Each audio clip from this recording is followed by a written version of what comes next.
Hey, everybody, and welcome to our new book club. We are now starting Let Go of Your Fear by Gary Zimak, and we are choosing to trust Jesus in life's stormy times. And so I just want to say thank you so much for joining us again for another month and another great read. So today we're going to dive into the first two chapters of this book.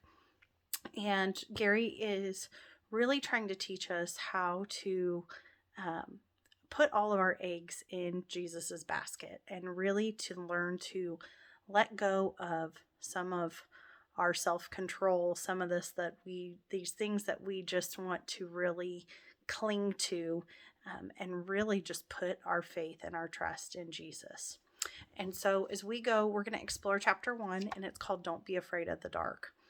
And in this chapter, I think Gary does a great job of really telling us just that and putting things together. And I don't think that in following these two gospel stories that I ever recognized that Jesus was taking them out in the boat at night, and that this was really going to be kind of an unexpected thing, with the apostles. They're kind of questioning. It's been a long day. We're getting in the boat, like, okay, we're all fishermen, we can do this.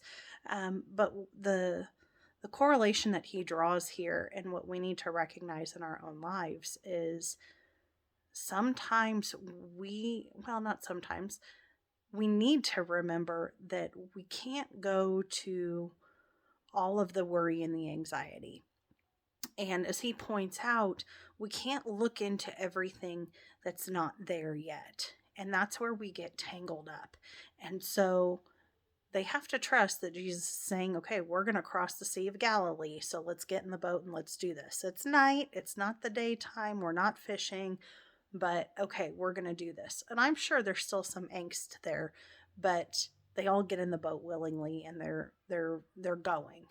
And Gary talks about his own life situation when they had their twins, and the doctor had omitted, like, hey, today they're going to have these babies. They waited till they got to the hospital and said, okay, we're going to have twins today.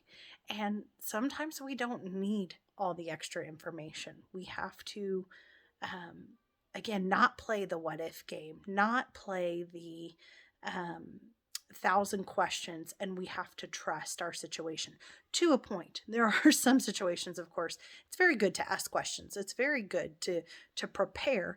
But the point is, we can't nickel and dime ourselves with every situation, because, we'll worry ourselves to death. We will stress ourselves to death. And I think that's one, I've always had that human nature, that tendency of control, and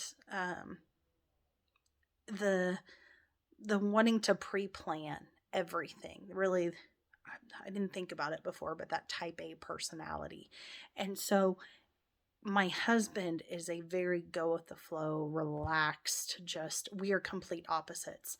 And in almost 10 years together, that is something that he has brought out in me and really taught me, is how to learn to go with the flow.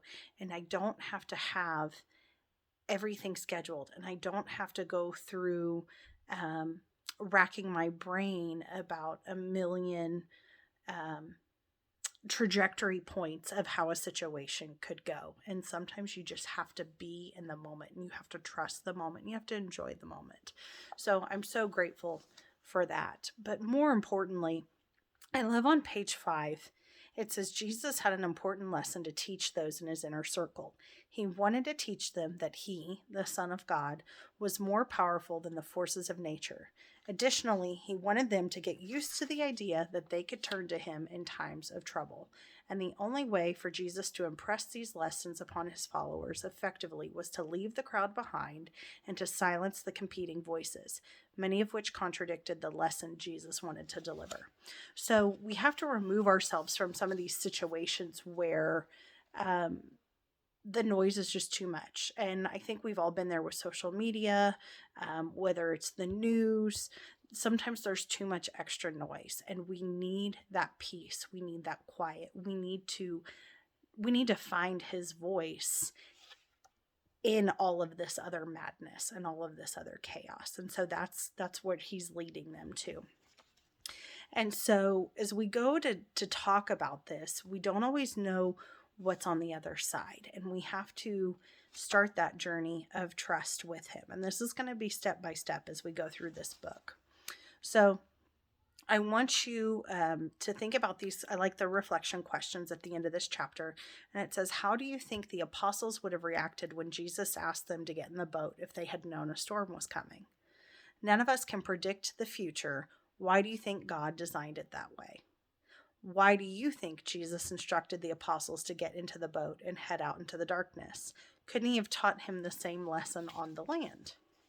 And so really starting to contemplate, there was a method to the madness and the reason that Jesus omitted some of these things. And again, in turn, they are with him. They are with their teacher. And so I'm sure there was some skepticism, but they kept going. And so again, as we go through this trail, these little nuggets, we're going to see how all this continues to play out. So as we explore chapter 2, dealing with unexpected storms, and I love the verse that starts off, and a great storm of wind arose and the waves beat into the boat so that the boat was already filling. And this is from Mark chapter 4, verse 37. And Gary takes us on something we've all experienced. We're going to insert our experience here where we've woken up. It's been a completely normal day. We're going about our lives. And then life smacks you in the face, and it's something you can't come back from. And as I was getting ready to read this, when he said Tuesday morning, my instant thought did go to 9/11, and sure enough, that's exactly what he is pulling from. And for a lot of us, we know exactly where we were, what we were doing. I mean, we can detail how impactful that day was for each of us. And outside of it, we all have our other moments, the things that have started out as a completely normal day and changed our lives forever. And of course, this year, and I've spoken about this a lot, has been the loss of our daughter Laramie back in January. And never did we think that we would wake up that morning and go to a routine appointment and find out that she had no heartbeat, and that we were staring down delivering our child who wasn't living anymore. And so we look at these, I mean, everybody, we have them. Unfortunately, they're too numerous to count. And I think what we have to be drawn back to is we have to look at the bigger picture, and we have to look at the why. And there's a reason that we get placed in these storms, and really think about and not to drag up harsh memories or things that are touchy, but really think about what lessons have been learned from some of those times and some of those storms that we've been put through. And maybe some of us are still trying to figure it out, but I think what we have to recognize is we have to work through it.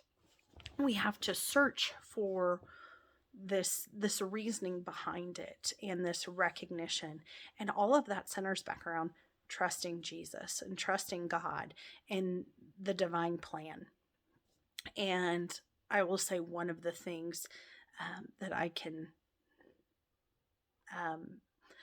relate to, or one of the things that I've learned, is I've had to lean into my faith. And I feel like situations like that can really go one of two ways. I mean, you can either go all in, or you can fall completely away. And I've spoken with a lot of you about this.